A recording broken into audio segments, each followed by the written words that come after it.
if we turn to something, a kind of zoomed out issue to end on, I feel like it's not a coincidence that MDMA produces these kinds of loving, connected feelings. And in so many different wisdom traditions, you have this emphasis on love, the kind of redemptive healing power of love, as a kind of a stance, I guess, of openness and inclusiveness.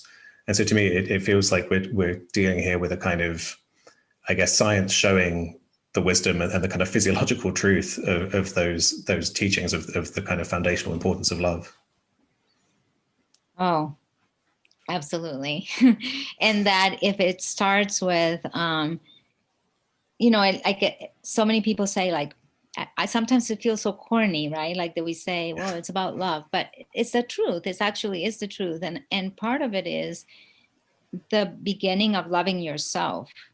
You know, if we think about another symptom of PTSD, oftentimes is not loving yourself. There is a sense of there's something profoundly wrong with me and I'm not a lovable person.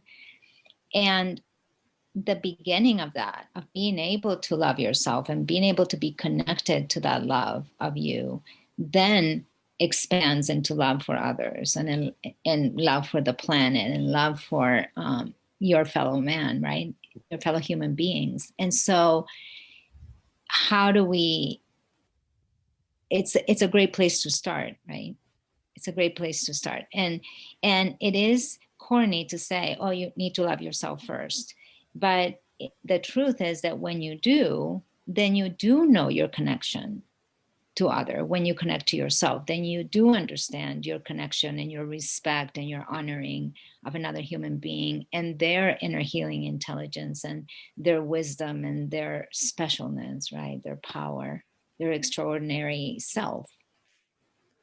I think MDMA in particular and altered states in general have this amazing quality of, you know, right now, the parts of our minds that want, you know, are aware of the corniness of talking about love in this way are very much online. But then in these states, they can be, you know, whatever that defensive part for a lot of people that comes up when they want to reject ideas of love, that can be taken offline. And suddenly you're just there in feeling humbled by this huge, you know, experience of you know, these experiences can be utterly, you know, beyond words in terms of how big they feel in terms of, you know, these feelings of opening to love.